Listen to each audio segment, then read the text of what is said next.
the carpet, strike up the band. There's no way to stop it. Yeah. Down to the front row, out to the back. It's going off loud. This is where it. Laporan audit. Apa sih itu laporan audit? Nah, laporan audit adalah dokumen yang disusun oleh auditor setelah melakukan pemeriksaan terhadap laporan keuangan suatu entitas. Laporan ini berisi opini auditor mengenai kewajaran laporan keuangan yang telah diaudit. Apakah sudah disusun sesuai dengan prinsip akuntansi yang berlaku umum dan bebas dari kesalahan material. Laporan audit bertujuan untuk memberikan keyakinan kepada para pemangku kepentingan seperti investor, kreditor, dan regulator bahwa laporan keuangan tersebut mencerminkan kondisi keuangan yang sesungguhnya. Manfaat laporan auditan yang pertama, meningkatkan kredibilitas perusahaan, yaitu laporan audit memberikan jaminan bahwa laporan keuangan perusahaan telah disusun sesuai dengan standar akuntansi yang berlaku dan bebas dari kesalahan material dan meningkatkan kepercayaan investor dan kreditor. Yang kedua, membantu mengidentifikasi masalah internal, yaitu laporan audit membantu perusahaan dalam mengidentifikasi potensi masalah dalam sistem pengendalian kebijakan akuntansi dan dapat diperbaiki untuk meningkatkan efisiensi operasional. Yang ketiga, memberikan kepastian bagi pemangku kepentingan, yaitu pemangku kepentingan seperti investor dan kreditor dapat menggunakan laporan audit untuk membuat keputusan investasi atau memberikan pinjaman yang lebih tepat berdasarkan opini auditor yang independen. Yang keempat, menjamin kepatuhan terhadap regulasi, yaitu laporan audit membantu memastikan bahwa perusahaan mematuhi peraturan perundang-undangan yang berlaku, termasuk kewajiban perpajakan dan kebijakan lainnya. Jenis laporan keuangan yang diaudit. 1. Laporan posisi keuangan, di mana auditor di sini memastikan saldo aset, kewajiban dan ekuitas mencerminkan kondisi keuangan pada akhir periode. Yang kedua, laporan laba rugi, di mana auditor memastikan pendapatan dan beban yang mempengaruhi laba bersih disajikan secara akurat. Yang ketiga, laporan perubahan ekuitas, di mana auditor memverifikasi perubahan dalam ekuitas pemilik seperti laba ditahan, penerbitan saham baru atau pembagian dividen. Yang keempat, laporan arus kas. Auditor memastikan bahwa arus kas yang tercatat dari aktivitas operasi, investasi, dan pendanaan sesuai dengan realitas transaksi. Yang terakhir, catatan atas laporan keuangan atau CALK. Auditor memeriksa apakah pengungkapan dalam catatan memberikan informasi yang cukup untuk memahami laporan keuangan secara keseluruhan. Bagian utama dalam laporan audit. Yang pertama, pendahuluan, menyebutkan entitas yang diaudit, laporan keuangan yang diperiksa, periode audit, serta tujuan dan ruang lingkup audit. Yang kedua, isi laporan, menyampaikan prosedur audit yang dilakukan, temuan yang ditemukan, dan penilaian terhadap kesesuaian laporan keuangan dengan prinsip akuntansi yang berlaku. Yang ketiga, opini auditor, menyampaikan penilaian auditor terhadap laporan keuangan. Apakah laporan tersebut memberikan gambaran yang akurat dan adil tentang kondisi keuangan perusahaan?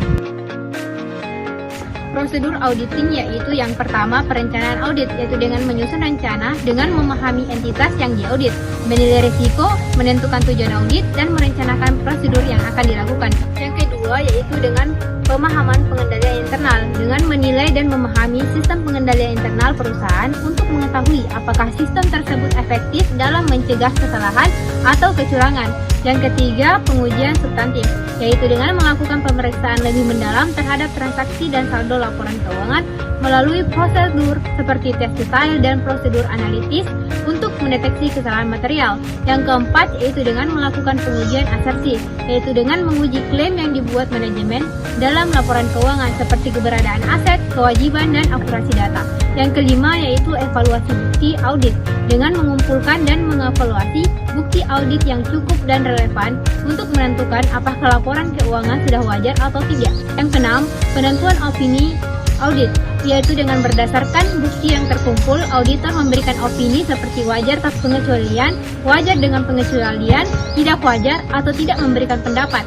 Yang ketujuh yaitu menyusun laporan audit, dengan menyusun laporan yang menjelaskan hasil audit dan opini yang diberikan. Yang kedelapan yaitu tindak lanjut, dengan mengawasi implementasi rekomendasi audit dan memastikan tindakan perbaikan dilakukan oleh manajemen.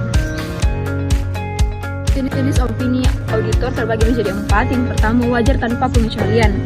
Opini ini diberikan jika laporan keuangan dianggap telah disusun sesuai dengan standar akuntansi yang berlaku dan tidak mengandung kesalahan. Material ini menunjukkan laporan keuangan mencerminkan kondisi keuangan perusahaan secara wajar. Yang kedua, wajar dengan pengecualian. Auditor memberikan opini jika terdapat hal tertentu yang tidak sesuai dengan standar akuntansi, namun tidak berlaku signifikan sehingga laporan keuangan secara keseluruhan masih dianggap wajar. Yang ketiga, tidak wajar. Opini ini diberikan jika laporan keuangan dianggap menyimpang secara material dari standar akuntansi, sehingga tidak mencerminkan kondisi keuangan secara wajar. Dan yang keempat, tidak memberikan opini.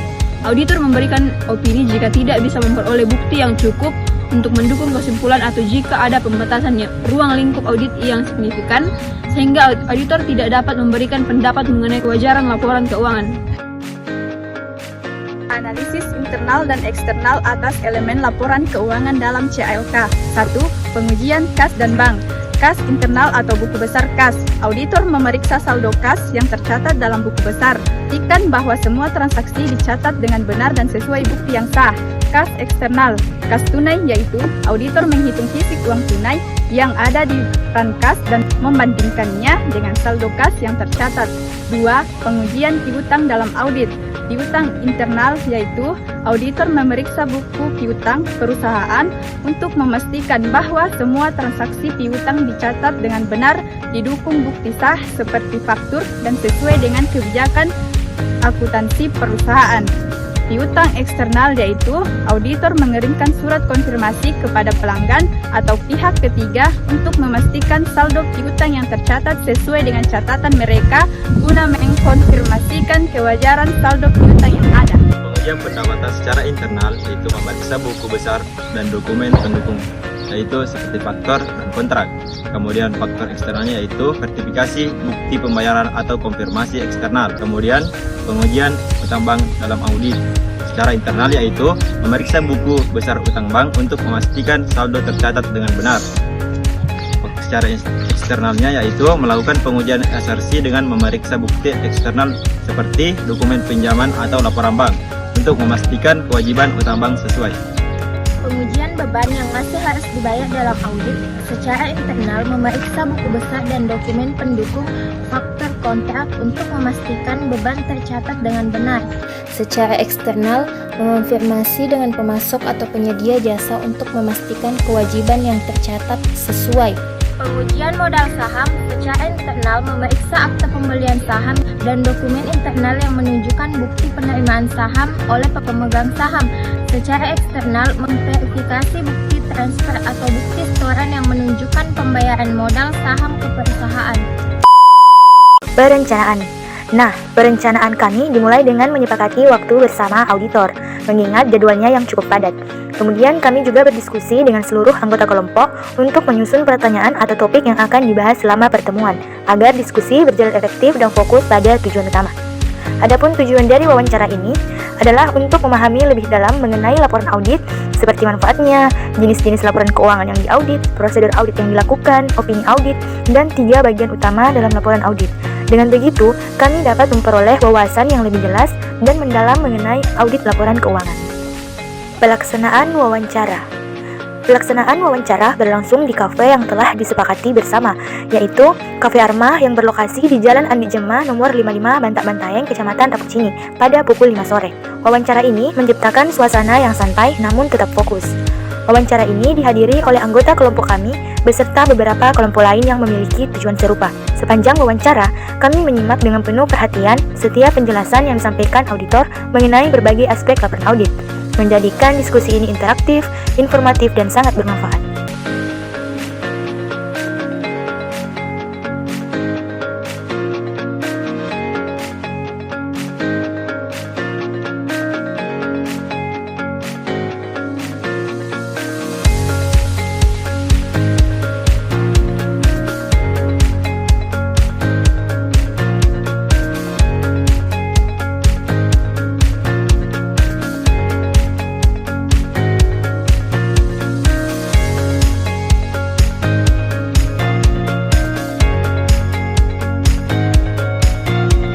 Dalam laporan keuangan, salah satunya kita menguji kas dan bank. yang dimana internalnya yaitu auditor memeriksa saldo kas yang tercatat dalam buku besar kas, memastikan bahwa semua transaksi yang dicatat dengan benar sesuai dengan bukti yang sah. Oke, kemudian eksternalnya yaitu auditor menghitung fisik uang tunai yang ada di barang kas dan membandingkan dengan saldo yang tercatat. Kemudian kas bank, auditor mengirimkan konfirmasi ke bank untuk memastikan saldo rekening sesuai dengan yang tercatat di buku kas perusahaan. Oke.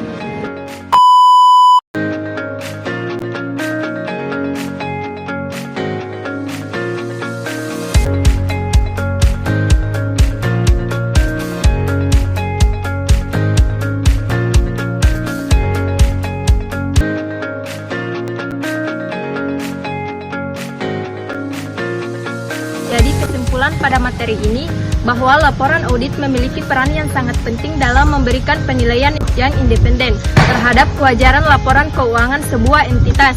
Proses audit melibatkan serangkaian prosedur yang bertujuan untuk memastikan bahwa laporan keuangan yang disajikan oleh perusahaan bebas dari kesalahan material dan sesuai dengan prinsip akuntansi yang berlaku. Opini auditor yang dapat berupa wajar tanpa pengecualian, wajar dengan pengecualian, tidak wajar atau tidak memberikan opini, menjadi dasar bagi pemangku kepentingan dalam mengambil keputusan terkait keuangan perusahaan. Adapun sedikit kata motivasi dari kami, perjalanan ini mungkin penuh tantangan, tapi ingatlah setiap usaha yang kita lakukan hari ini adalah investasi untuk kesuksesan di masa depan. Teruslah melangkah karena masa depan adalah milik mereka yang berani bermimpi dan bertindak. Terima kasih dan sampai jumpa di puncak kesuksesan.